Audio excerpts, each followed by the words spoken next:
Welcome into College Football Every Game on the Board podcast, week number 13, episode number 1, where we are breaking down every single game on the college football slate Wednesday, Thursday, Friday, top of the Saturday card coming your way with our leadoff hitter, Jeff Nadeau, at Jeff Nadeau on Twitter. Check out his podcast, The Sit Down Podcast. Great listen there. Jeff, welcome in, bud. How you feeling? Pretty good, Drew. Pretty good. Already week 13. I cannot believe it. It feels like just yesterday we were starting out the season, but got another week, another day, another dollar. Another week, another day, another dollar. I believe it's last day of Maction as well, which is Wednesday night. We're recording this in the 2 o'clock Eastern hour. So we got 2 games Wednesday night. We'll hit 1 on Thursday, 2 on Friday, and then the Saturday card. So top of the card here, Jeff, it is Miami of Ohio and Buffalo. Some action, -2 and a hook. Some money coming in here on Miami of Ohio side. It is a tough trip kind of to Buffalo, New York. I believe each of the last 3 times they've made this trip, they've lost. 39 being the total. Low total here. We've seen a flip favorite from Buffalo to Miami of Ohio. I like the Bulls, but it seems like the market likes Miami O. What are you thinking tonight? Yeah, this is a tough game. I think I would agree with you. It's pretty even to me. I will say I was hoping to maybe get a 3 with Buffalo here. I just don't see much advantage for either team. I think the only strong advantage would be the fact that what you mentioned is Buffalo's at home here. But they're only 2-7 against the number. You look at both these teams, very good defensively, very close to the vest. The quarterback play just continues to be very subpar for both teams. I don't really know what's going on with Miami O. Last week, DeQuan Finn didn't play against Toledo. It was Henry Hessen, and it didn't go particularly well. Didn't go well at all, actually. Miami O is really playing poorly at the worst time. Both these teams really are. My slightest of leans would be to Buffalo, but I would have needed a 3 or more to get involved. Don't really have much interest in either of these teams. Maybe under. I think that's another interesting spot here. But they did a good job with this total, putting it at like 40. Because I could see a fall like 24-20 or 23-20, something like that. I'd ultimately didn't play this one. In DeQuan Finn, you brought up, right? The quarterback, Miami of Ohio. You kind of alluded to it. You don't really know what's going on. I'll tell you this, Jeff, just reading the articles of what I think he transferred, actually. He actually left the team. Yeah. Chuck Martin said he left the team to prepare for the NFL. Oh, that's right. Yeah, I did see that. Yeah, I commented. I was going to comment on that, never did, and I think I kind of forgot about it. That's right. I think I said this last week about him. He's just a selfish kid, I think. He doesn't care about his team. It's all about him. And that's one of the reasons he left Toledo. He tried to be greedy, go to Baylor and make money. He might have made some money, but he didn't play. He then came back to the MAC, and he leaves Miami. I think he's more of just kind of a guy you'll take playing poorly. You just can't have him on the team because he just makes everything bad. I think the issue that they have there is this Hessen is bad, man. Yeah. He's trying, but 42% completion. This guy's one of the worst quarterbacks in the country. He's bad. Last week against Toledo, 11 for 38. He had 3 interceptions, I think. I lean Buffalo here. It's not a great number, but I think they win probably. They have a slightly better quarterback situation. Yeah, sure. And lastly, what I was going to bring up is to what you alluded to, like you're not sure what's going on there, is because I don't think they're being like fully transparent. I think there's something else going on. Maybe it is due to his selfishness, something in the locker room, because you don't leave your team, who's still open for the MAC championship, by the way, if things fall their way, and a bowl to prepare for the NFL. That all 32 general managers in the NFL are going to go, wait a minute, you were the starting quarterback, you left your team, and now we're supposed to draft you? There's no way that's going to be positive for him. I think he's just probably delusional and thinking that he could somehow just do it all on his own. And there is a strong step here that we've seen that he's done this before. Like he's left a team. He left Toledo. Everything was really good at Toledo. But I think he probably maybe thinks he's better than he is. I will state, though, like this game seems like a close game either way. I don't feel like it'll be because again, Buffalo's quarterback situation isn't very good either. So Yeah. It's again, two teams I just don't really want to wager on. Gun to my head, I'd play Buffalo, but I didn't get the best number. All right, good start here, Jeff. We got the next one up Wednesday night, both nationally televised, by the way. It's the Chippewas and the Golden Flashes, Central Michigan at Kent State. We are seeing Central Michigan -8.5 or -9, depending where you're shopping. It's recording this Wednesday afternoon. And we've seen a tick up in the total. Some of it my money, Jeff. 47.5 up to 50 in a hook now. Central Michigan, they've covered 6 of their last 7. Kent State, they scored over 40 points last time out. I think we're going to get points here. I think sidewise it's a little tough because Central Michigan is one of the better teams in the MAC. But Kent State is playing better football. They're 4-6. If they win their last 2, they can go to a bowl. They're at home. I think there's arguments for both sides, but I think the offense scores into the 50s, if not 60s, Jeff. You like anything in Kent, Ohio? Yeah, I think I agree with you on the total. Weirdly enough, I mean, it's unlikely, but if Kent wins their last 2 games, they're going to a bowl game. Right. If you had told me that when they played, some of the early season games, I'd have told you you're crazy. They look like one of the worst teams in the country. But I think I remember saying to you at one point, I think there are FCS teams that could beat them. Legitimately. Central Michigan's playing better. Joey Labus, they're getting him into better situations as far as getting him out there, short throws, high profile, high easy stuff. It's worked better for them. And Ken is not good against the run. I lean CMU in the over here. I made this number 7.5, so I don't really see much value in it. I think the totals you're playing, you got it at a good number. We got Thursday action here, November 20th, 7:30 Eastern on ESPN. It is Louisiana Lafayette, the Ragin' Cajuns on the road facing Arkansas State. Arkansas State -2.5, pretty much across the board. We are seeing one -3 out there. 54 and a hook being the total for Thursday night football, Jeff. Yeah, I lean over here. I don't play much Sunbelt, and if I do, it's totals. Arkansas State is not as potent offensively this year, but they should be able to move the ball against Lafayette. Louisiana's got their quarterback, Lunch Winfield, back. Not one that I have much interest in. Two teams that obviously need a few more wins. I think you'll get a pretty good game. Should be pretty close. I think the number's about fair. I made it 55, so I think there's maybe a little value on the total, but outside of that, I didn't have much on this one. All right, we got a 2-pack flipping the page here. Friday Night Lights, November 21st. First game up, Florida State and NC State. ACC conference battle here.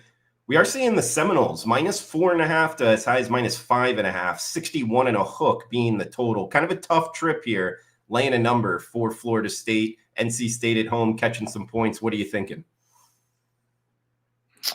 Now, I want to make it clear, I'm not betting this one, but over looks good here. I'm a little gun shy with NC State just because of last week. They were a great over team until last week where they just couldn't move the ball against Miami.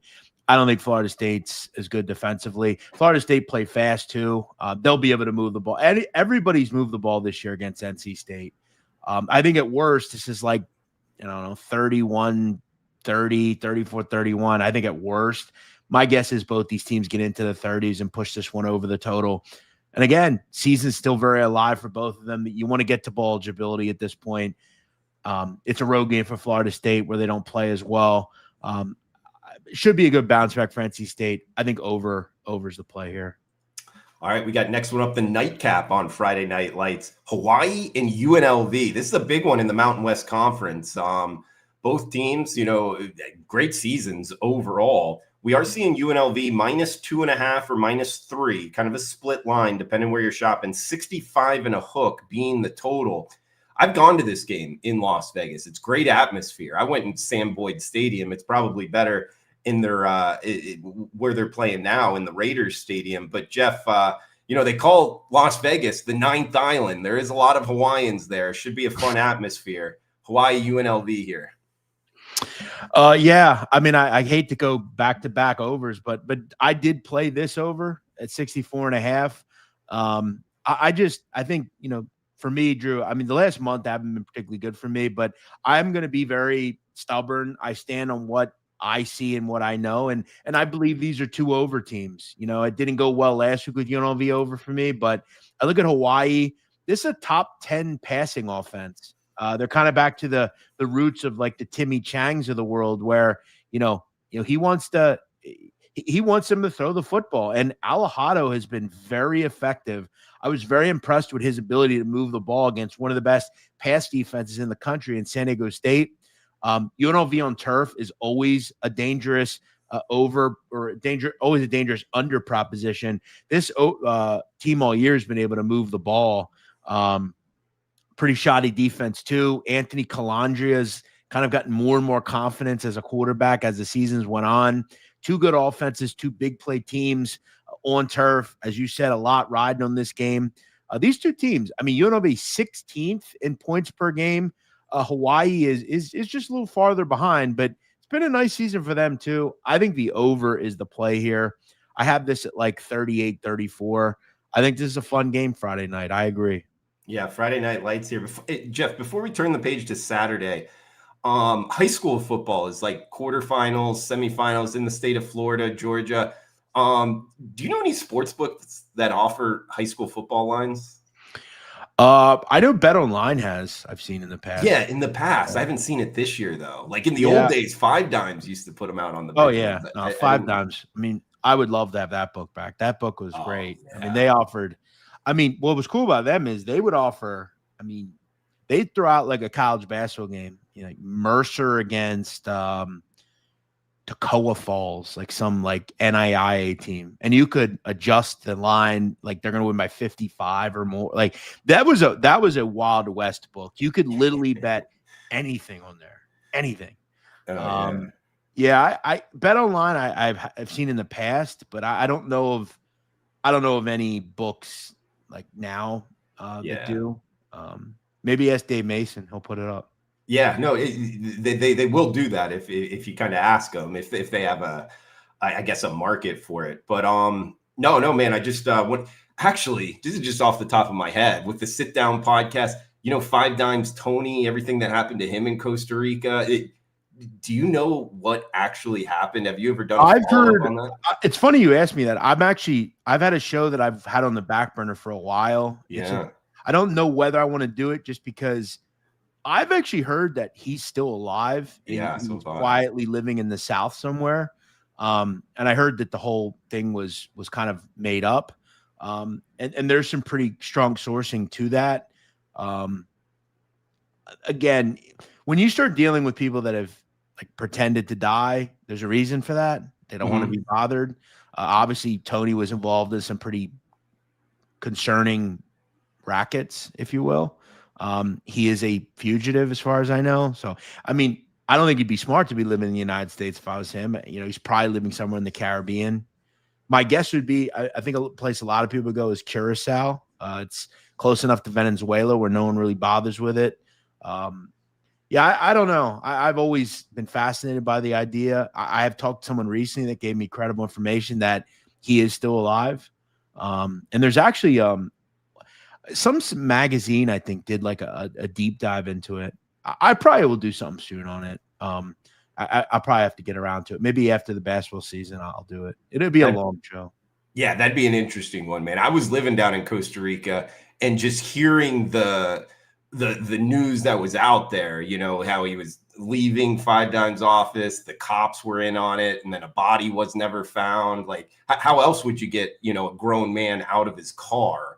I mean, generally too, like, I know like people don't really know much about like those worlds, but if organized crime did that, I think a lot of people have this thought that organized crime doesn't want people to know that they kill people. But like drug cartels and stuff are very like propaganda based, and they want you to know they did stuff, right? Which is one of the reasons they do like those videos where like they'll film people being killed. They want you to know they did it. It's really like a thought of like, we did this and we want you to know about it so you don't do it, and they almost take pride in it. So I feel like we would have had some sort of semblance to belief that he died, right? Because they would take credit for it. I mean, that's a big hit. I mean, he may have been involved in the drug trade, possibly, which a lot of this stuff goes hand in hand. he may have got involved in some sort of land deal or something like that where they, got upset over it. They may have been washing money with him or something. So, yeah, I think he's alive personally, and he's just a fugitive essentially. But you know how those people are, Drew. Like, if you're in Costa Rica, a lot of the time involved in like the bookmaking world, you can't come back to America. So he just might be in a tough spot. Yeah. No, good stuff, Jeff. I definitely listen to that podcast, man. So yeah, hopefully you do, but we'll get back to the games. Turning the page, Saturday, November 22nd, top of the card here. It is Rutgers, Ohio State, Big Ten matchup. We are seeing the Buckeyes minus 31 and a hook, 55.5 being the total. Ohio State, man, they've been a wagon both straight up and against the spread, but laying more than 30 here. You liking anything in the horseshoe? Yeah, I do want to answer a YouTube question, but I'll just answer this game quickly. I don't have much on this one. Ohio State's really just been going through the motions. They're winning games by margin. They haven't played anybody in like 2 months. To me, I think their lines are pretty straightforward at this point. I think they're very sharp. I think you just throw 31s out there and just say, like, I don't think like they're getting crushed in Ohio State games, because I think there's a thought that like maybe they don't care that much. They don't need style points, right? I mean, we're not in that world anymore, at least for them. They're the number one seed. If they keep winning, they're the number one seed, right? As long as they don't like, I think the only way they maybe aren't the number one seed, what would they? It would be like if they lose, obviously, or like if they went out into this game and like won 21-20, like I think that could be concerning. But yeah, I don't have much. I will ask Alvin Fresh. I don't normally talk about other sports books on this, but the channel actually was terminated recently. I believe they're working to get it back. I don't know if they'll get it back, but I would just follow their socials and they'll tell you where to go. I don't work for BetUS. I'm just I just show up and do the show. I believe they're on Kick now and some other platforms, but I didn't do the show today, so I'm not really totally sure what's going on. Sure. Feel free to talk about any sports book, Jeff. For anyone who doesn't know, I do a show at BetUS. I do college basketball there.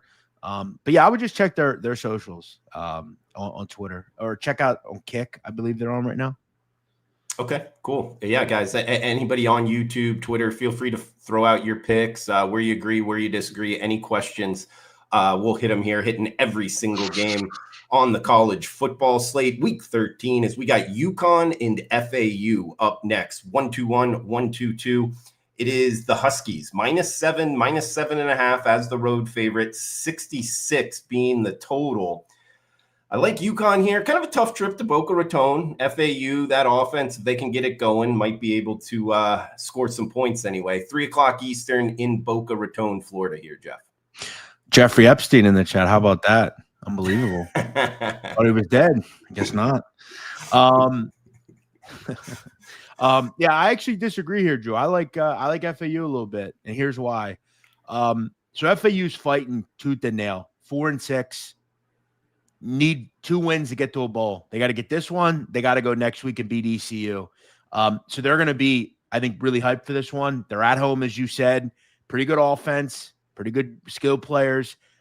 And I look at UConn and I say to myself, like, what are they playing for at this point, right? I don't think they look particularly good against Air Force. The Joe Fagnano no interceptions dream, that's over. Now I got to get on the plane. This is their last game, Drew. UConn's done after this, right? Then they just weeks from now play no bowl game.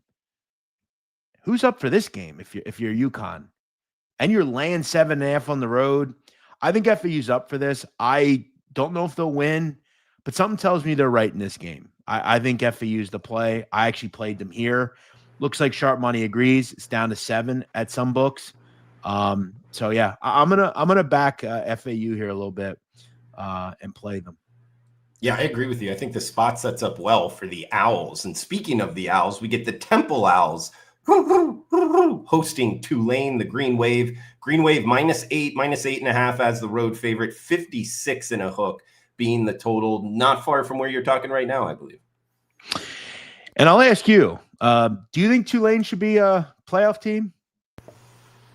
If they win out, I mean, they are currently, according to the rankings. They lost by 22 to UTSA. What This other conference group of just 5 team would you put in? I think JMU. Yeah, okay. No, I'll go with you. I'll say if JMU wins out, I think it should be JMU. Well, according to the college football playoff rankings, Tulane is that team. They're the 12th team right now. Okay. This conference, as we've talked about on this show, cannibalizes itself. They do one thing good and then they screw it up. I think Temple's the play here. I've just noticed with this conference, when they go on the road, weird things happen. I think Tulane's solid. I mean, I give them credit this year, but I think they've just been really just kind of decent, nothing special. I didn't think they were overly impressive last week against FAU. I mean, they probably should have lost to Memphis. If Memphis's defense could have just gotten one stop, who knows where that game would have went. Temple's been pretty tough. They're well coached this year. They're going to run the football. Look, I could be dead wrong, and this could be a blowout, but weird things happen in this conference. I don't trust any team on the road here. Sleepy atmosphere. You know, Temple's going to fight. They're well coached. Something tells me this is a little too high. Yeah, and Kenny Wu in the house saying about his comments, the Tulane head coach, who's looking at other jobs, by the way, saying they don't deserve it. I don't know what his thinking was in saying that, but yeah, something to throw out there. I mean, he said he's wrong. I mean, they don't. Why do they deserve it? They just lost to UTSA by 22. They gave up 48 points. Who cares about top 25 anyway? Look, if he said they deserve to be a playoff team, I think he's crazy. But like, top 25 are cool. You're a top 25 team. I guess if that's a win for you, so be it. You think JMU could knock someone off? You know, I guess that 5 seed in the 12-5. They got a shot. They were right there with Louisville. I watched that game. I mean, they would get what, like Georgia or someone like Probably, that. Yeah. I don't know. I mean, they were in the game against Louisville for a period, but that's Louisville. I don't know. I'd have to see the matchup. Yeah. Makes sense, Jeff, as we'll head to Boone, North Carolina. Next one up, Marshall and App State. Pretty good one here. -4 and a hook. That is the Thundering Herd as the road favorite. They've taken money. It opened -3. 54.5 being the total. Marshall at App State next up. Over. I don't think we should be listing Marshall games in the 50s. Marshall's got a great quarterback, Del Rio Wilson. They've got a great skill position group. The defense stinks. And App State's, they play very fast. They're on the front foot a lot of the time. Can't stop anybody either. And they're both fighting here. Both are, they're not out of it. I think you'll get some decent motivation for both these teams. I think both believe they can win it. I think this is first at 30 wins. I'll say like 30-27, something like that. I like the over. Looking for the over in Boone. We'll head to Tulsa and Army next up, kicking us off on Saturday, 12 noon Eastern, 9 a.m. Pacific. 45 being the total. Army mostly -10. FanDuel hanging a 9.5 plus juice. This Tulsa team hasn't been very good. They're going on the road, tough place to play, having to stop Army. I like Army here, but these military academies better than anyone, Jeff. What are you thinking? Yeah, I do too. I would try to grab a 9.5 if you can. Tulsa, I think they'll always play hard, but they have nothing to play for here. And now you got to go up and play a military school, which is never easy. Army's still fighting to get to that 6-win mark. They've obviously are a group that they're never going to be down in a game. They've seemingly figured out the quarterback position, which for them is important. They need a guy to command and be the conductor to that offense, run the veer, run the different plays they have. Helms has done a nice job. Their defense has played well too. I think my one knock here is they don't win by margin very often. I mean, they've just been just trying to get wins, right? They're not trying to win by margin. I don't know if they're capable of doing that. I wouldn't want to go much above a touchdown. Will I play this one? No, probably not. I definitely don't want to go above 10. This could fall 31-21, 28-17, something like that. I don't know if it's going to be easy. Tulsa's been pretty tough, and they're off a bye, I believe. So Okay. I don't – gun to my head, I'm taking Army, but they're not that typical – they're like not like Navy where they have a quarterback that can run the score up, they could throw the ball. They're more of a plotting. They're going to run the ball every play. You're not going to have a ton of possessions. Good point there, Jeff. As we got Oklahoma State and Central Florida up next, 4 o'clock Eastern in the Bounce House. Kind of a tricky one here. UCF, they got to win their last two to make a bowl, and they're 14-point favorites. 48.5 being the total. Miserable year for Oklahoma State, but Central Florida, they haven't been all that great either. You liking anything in Orlando? Yeah, I mean, I think Oklahoma State's clearly the worst Power 5 team. I mean, they have the proverbial problem of being bottom 6 in America in both scoring defense and scoring offense, which is why they have so many blowouts. I was hoping to get 50-ish for a total. I would have played under. I think UCF will probably get to like 30, but Oklahoma State, I just, their offense is so bad. And I think if there's one thing about UCF you like is the defense. They've done a pretty nice job this year. I could see it this fall, like, 30-13, 31-17. I still like the under a little bit, 48.5, 49. Your worry is they put up 45 here, which they could. But UCF doesn't have a real good quarterback room, pretty good defense. I lean under here. We got 131, 132 up next, 1 o'clock Eastern, Old Dominion in Georgia Southern. ODU, the Monarchs, minus 12 and a hook as the road favorite, 62 being the total in Statesboro, Georgia. Yeah, one of the games last week that I was kicking myself for not taking was a Georgia Southern Coastal over. I think it went over by the half. It was 45-40. It was a wild game. Old Dominion seems to have kind of an irritation in their eyes. They've been bothering and beating up teams ever since that JMU thrashing. They've won by 33 and 24 over the last two games. Georgia Southern is not a real good defense. I think they kind of clamped down here defensively. I think anything under 2 touchdowns, I'd lean on ODU. Again, though, I think the dream is kind of lost, and they're not going to win this conference. But I think for them, the goal is, here's the problem, Drew, for Old Dominion, okay? They can't win the Sun Belt East, okay? JMU's won that. If they were in the West, they would have a shot because they'd be the other team that plays JMU. Old Dominion's really just playing out the string, right? They're bowl eligible. Like they're really just playing out the string. And that's what makes these games dangerous against the Georgia Southern, because Georgia Southern, while they're not playing for anything, they do want to get to a bowl game. They're 5-5. They have a pretty decent quarterback. So I've kind of made a thought for both sides. I'm passing. Jeff, we get Delaware and Wake Forest up next, kicking us off 12 noon Eastern. We're seeing Wake minus 17 and a hook across the board, 52 being the total. Wake, another team, pretty good defense, but I don't know that they score enough to lay this number. You like anything Wake Forest hosting Delaware? Yeah, I lean on Wake. I don't think Delaware scores much here. I just don't. I mean, I would say the best Power 5 team they played was Colorado, and they scored 7. I mean, Wake is like legitimate on defense. They're really good. They have a chance to get to 9 wins, which I think for Dave Clawson is uber impressive. Delaware is not real good against the run.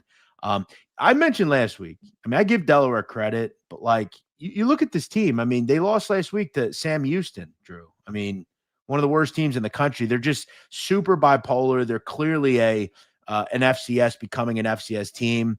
I like Jake Dickert. I think he's done a hell of a job at Wake.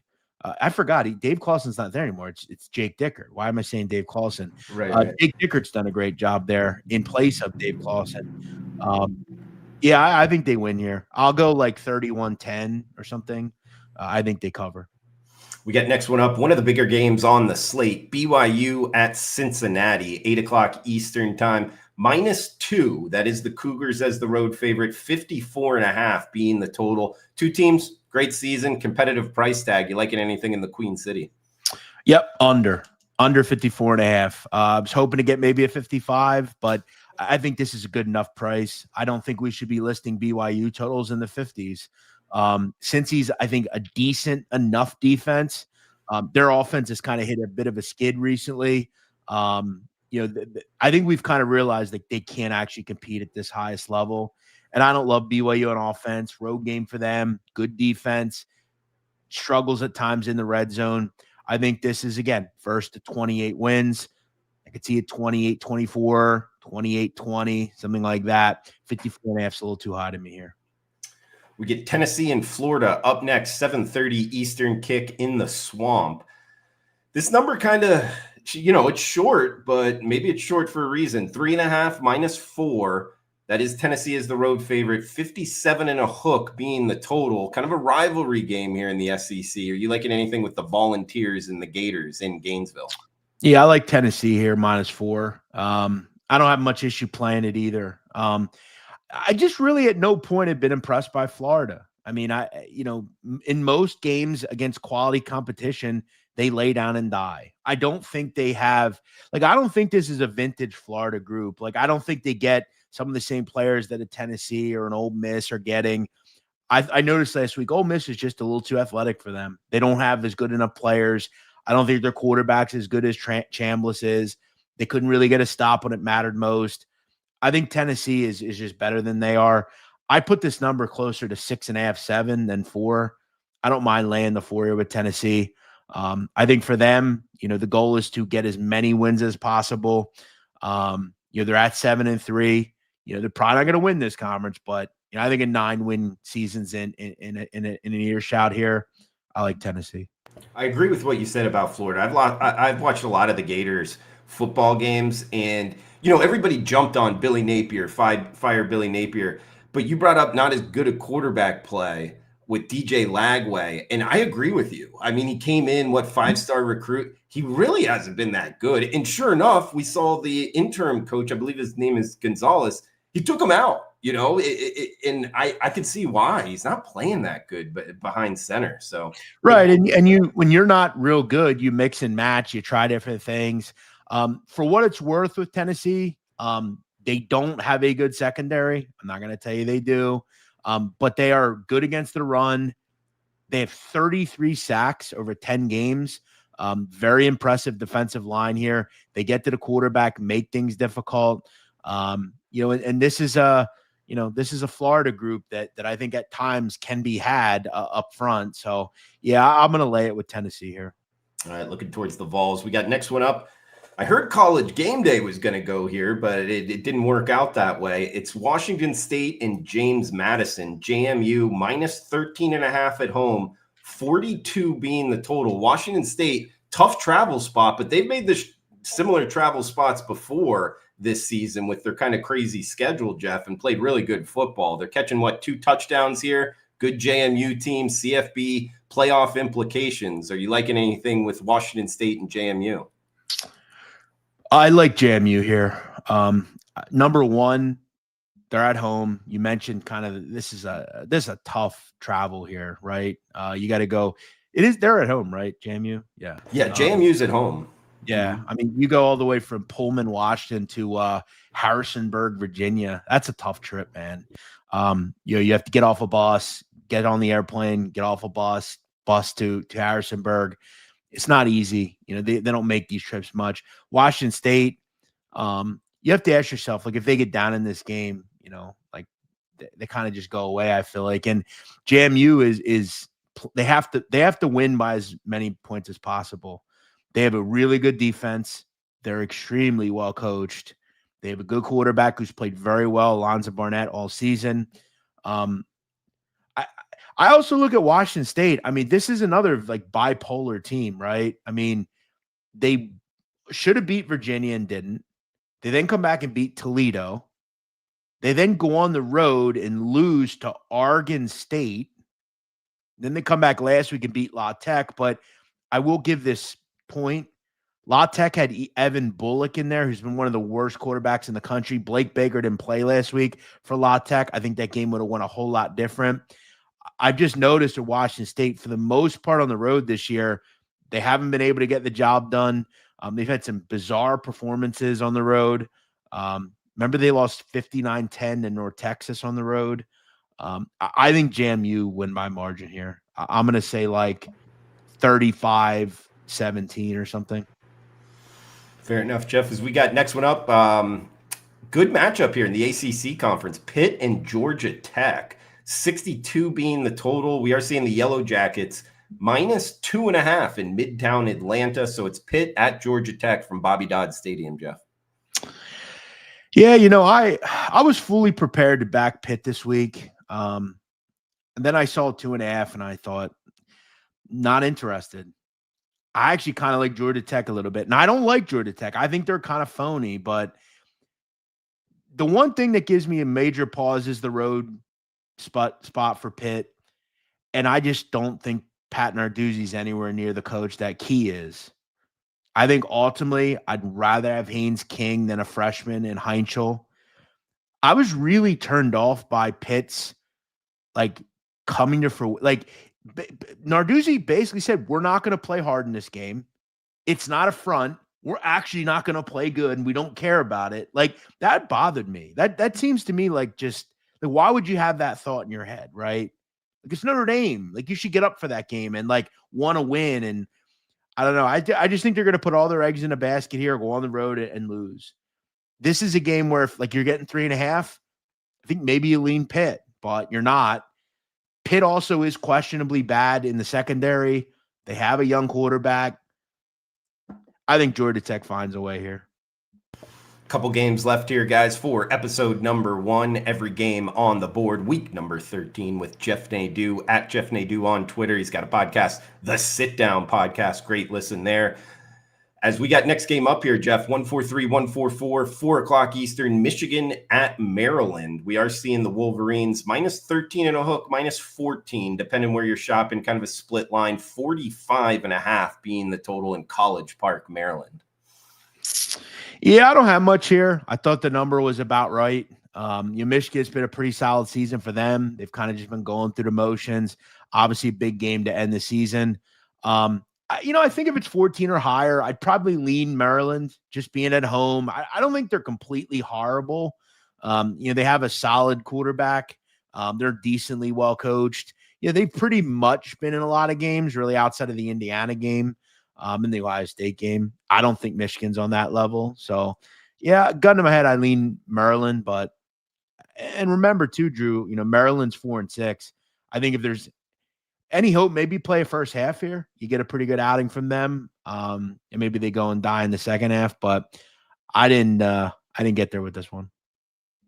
Jeff, we got next one up. Duke in North Carolina, rivalry game here. This is the Tobacco Road rivalry, I believe. Minus 6.5. That is the Blue Devils as the road favorite. 51 and a hook being the total in Chapel Hill, North Carolina. Yeah, I hate to kind of sound basic with a lot of these, but I think at this point in the season, lines are pretty sharp in these games. This number is kind of bouncing between 7, 6.5. Duke, I think, has been really disappointing to me this season. I thought, last year they won 9 games. Malik Murphy at quarterback. I thought, wow, you're getting Mentz as your quarterback. Generally their defense is really good. This defense sucks. And they've been bad all year. They have not gotten any stops. They're another very bipolar team. They lose games they should win. I think one of the biggest head scratchers last week was how bad they played against Virginia. I mean, the offense, they had 3 points going in the fourth quarter. I don't know. Duke annoys me a lot. I had the over last week in that game, and they just did nothing. It was very irritating. Weirdly enough, I actually like UNC here, +7 at home. They have actually been a little bit better than I thought they'd be. They're actually possibly a team that could be bowl eligible. I think they win, actually. Duke just is – I'm not interested anymore. Ever since that Georgia Tech game, I've just been turned off by this team. They do a lot of stupid things. They're not a good defense.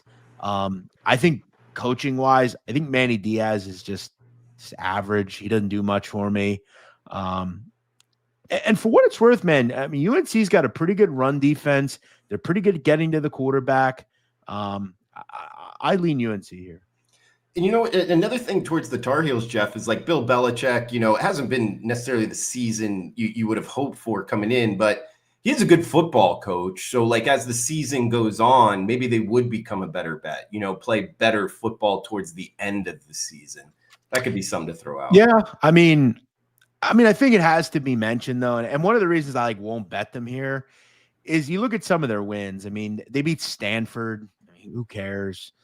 Syracuse. I mean, Syracuse is just horribly bad. I mean, their quarterback, some of the worst quarterback play in the country.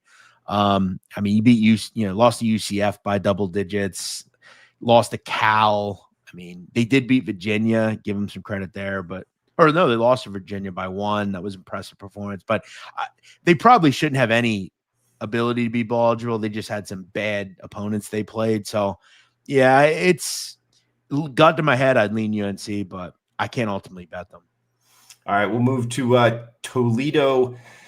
Ball State at Toledo, Ohio to be exact. It is a little Saturday action, and man, Toledo, they've been on a run. And now the market coming on to it, minus 27.5, minus 28. So laying 4 touchdowns here, hosting Ball State, 47 and a hook being the total in the Glass Bowl. Yeah, I think you have to be willing to Toledo to go back to the well with them because they'll burn you. Like they burned me with Bowling Green. They were up 21-0 and didn't cover, laying, I think, 6.5 or whatever I had. But you look at recently, I mean, against like the bad opponents, and they have taken care of business. 45-3 against Akron, 42-3 against Northern Illinois, 45-10 against Kent State. Last week, 24-3 against Miami O. I strongly believe, and I bet them preseason to win the MAC. I think when the rubber meets the road, they're the best team in this conference. If you said to me, pick the best team, I think it's Toledo. I think defensively, they are night and day better than anybody in this conference. It's Tucker Gleason. When Tucker Gleason plays well, they get him out. They don't make him throw for 300 yards a game. When they get Tranium involved, they get that receiver. That receiver group is, I think, can stack up with anybody in the country. Their receiver group with Treadway, Vandeross, and Trayvon Rudolph is really good. Yeah, I would lay it here. Gun them out if I had to. They have been better than advertised against bad competition. Ball State, season's over. Okay, you're not going to a bowl. You're not going to win this game. So the season's over. I think they go to sleep in the second half and just get run off the field. Yeah, I like the breakdown, Jeff. Great stuff on Toledo, man. I actually agree with you. I think they are the best team. I think they're better than Ohio. The MAC's going to be fun here the last week or two, and then in the championship game. And I wouldn't be surprised at all if Toledo comes out on top. Look, if you're Toledo, there's really no excuse. I mean, they're better than Central Michigan. They're better than Western. They're better than every team in this conference. And I'll tell you right now, the one team to beat them in a really just a dogfight game was Western Michigan, 14-13. I'm going to guess they would love to get some revenge here. So I'm happy where I sit with this Toledo future. I think they will be the team. They'll play Western Michigan. So we'll see. I need Ohio to lose in that final game of the season. That would be nice. So we'll see. Yeah, nice future ticket there on Toledo as we got last game for this segment, Jeff. Man, great stuff. Nebraska and Penn State. Penn State minus 9 and a hook, 44.5 being the total. Yeah, I think this is lined pretty good. I would definitely keep an eye on the weather situation. I know around here, I'm not far from State College. Generally what goes on there goes on here weather-wise. They just get it like an hour before we do. I know in the next couple of days there's some rain. It's been raw. I mean, it's like, 30s during the it'll probably be like 30, 40 degrees at game time. It's going to be cold. It's that time of the year. So just keep an eye. Outside of that, though, I don't have much here. 2 backup quarterbacks squaring off. I don't know. I don't know if Penn State should be a double-digit favorite. If they get to 10-10.5, I might play Nebraska. Ultimately, though, is a stay away. 2 good defenses, 2 offenses that are far away from where they once were. 2 backup quarterbacks, 2 teams that are pretty methodical. I think the total is really well done here. I put it around 44.5, 45. They're throwing out 43.5. That's pretty strong. I could see it 20-17, 23-17. Lean Nebraska, lean under. Guys, we got best bet coming your way. Jeff, just a question off the top here, man. Going down Twitter feed, I don't know if you've seen it yet, but UTEP, New Mexico State, they play this weekend. But my question to you is with the Sit Down podcast, did you hear about UTEP and possibly links to cartel money in terms of NIL? Have you heard that? I don't know if it's true. I haven't, but I have a very good source in El Paso and in Juarez. She's terrific, Katarina Schultz. She does a lot of really good reporting on cartel stuff. She's broken some crazy stories. No, I haven't heard that, but I'll tell you this. I mean, it would probably be extremely possible. I mean, I think when people, you have to look at cartel, okay? I think people think of cartels as like this band of like militants that like run around and just, stalk farmers and things like that. Cartels are huge businesses. Huge. Like I mean, you do know, Drew, that the 15th most popular place of employment in the country of Mexico are cartels. They're businesses. They're Fortune 500 companies. That's what they are. They're no different than a big company in this country. That's what a cartel is. Would it surprise me that in El Paso, which is a stone's throw across the border from Juarez, where, I mean, also have to be understood, that is one of the most important border crossings to the flow of narcotics into this country in America. Would it surprise me that athletes from El Paso are getting NIL money? No, because a lot of companies in El Paso are cartel-run businesses. So no, it wouldn't surprise me. In fact, I think it's probable. It's probably likely. That's just the cost of doing business. It's almost like when that poker thing came out in New York with the NBA stuff. Like I told you, if you were running a poker game in New York City, in Manhattan, most notably, Lower East Side, Upper West Side, Harlem, those types of areas, it's controlled by the Gambino or Genovese crime family. That simple. That's what they do nowadays. So would it surprise me if that a business in El Paso has got some sort of loose base connection to players at a UTEP? No, not at all. Yeah. So I'll ask my source and see what she says. All right, man. Well, yeah, guys, check out the Sit Down podcast. Maybe an episode on that for sure. Jeff Nadeau. Jeff, do you have a best bet you want to throw out to the listeners? I do. And it's a side. You're going to have to wait late night. I'm going to go to game number 177, 178. I like San Diego State minus the 12.5 against San Jose State. You want to look around this time, Drew. Teams that have quit. San Jose's quit. I think it's pretty obvious.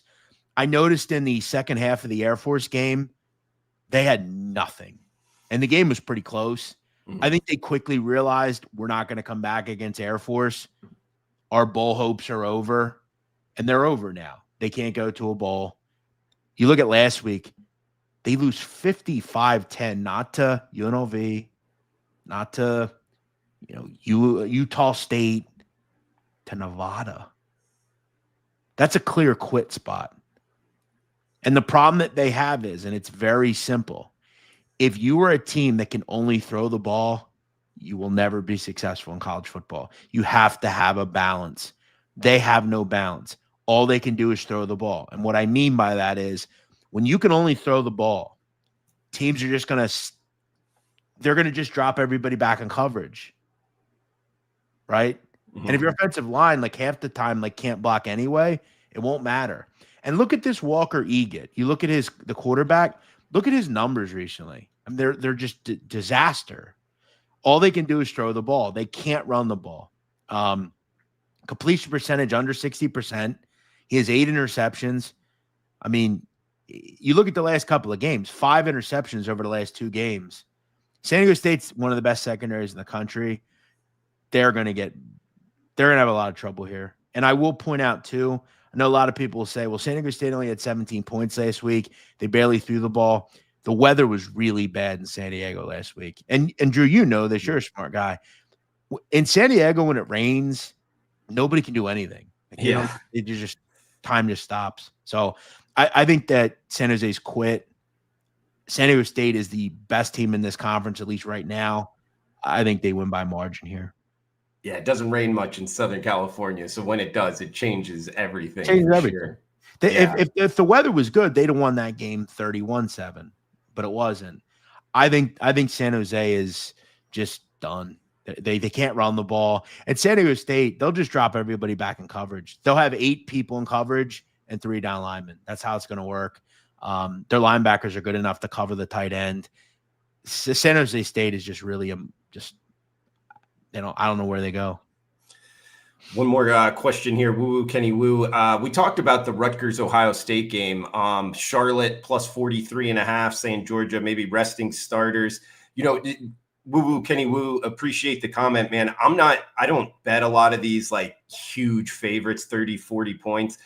One thing I'll throw out there is I like to do track records on the team that's favored. So Georgia or Ohio State in this case, and look at their head coach and their offensive coordinator when they were in this profile before. And sure enough, Kirby Smart isn't a guy that runs up the score. So I would agree with you in terms of the underdog, but it's not a game I've bet. Anything in your opinion, Jeff? Yeah, if I had to play either one, I would lean. I actually like Charlotte a little bit.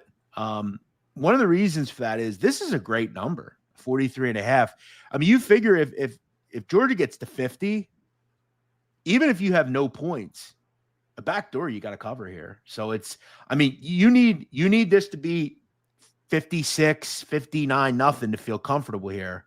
And Charlotte, I think they have a little pride. I think they'll get up for this game a little bit. This is a lot of points. As he said, I mean, Georgia's not playing for anything. I mean, they'll win the game. So it's not like and as you said, I mean, they played Austin Peay earlier this season, didn't cover this number. They played Marsh earlier this season, didn't cover this number. Georgia has Georgia Tech on deck. That's a fun rivalry game. You got Thanksgiving on deck. You get to this part of the season, you don't care much about Charlotte. So, yeah, I could see it, falling 48-7, 45-10, something like that. Like it, Jeff. Great stuff, man. Great podcast, great information. Follow Jeff on Twitter at Jeff Nadeau, his podcast, The Sit Down Podcast. Jeff, anything else you want to throw out before we shut this down? No, I appreciate it. What do we got next week? Last week of the regular season. So, it's the great thing about this world is, you always got next year to think about. So hopefully everybody's season finishes on a high note, and we still got plenty of stuff to still do though. Plenty of football ahead. Yeah, we got bowl season, we got rivalry week. I guess next week, do you need to change anything up with Thanksgiving? Go earlier, or this time works for you? I think I'm good. Wednesday will be fun. Sounds good. Jeff Nadeau, everybody. We'll be back tomorrow with Mid-Major Matt, Robbie Vino finishing off the card. Give him a follow at Jeff Nadeau, his podcast, The Sit Down Podcast. Knows college basketball as well if you're looking for a college basketball handicapper. All right, guys. We'll be back tomorrow. Thanks for tuning in. Cash those tickets.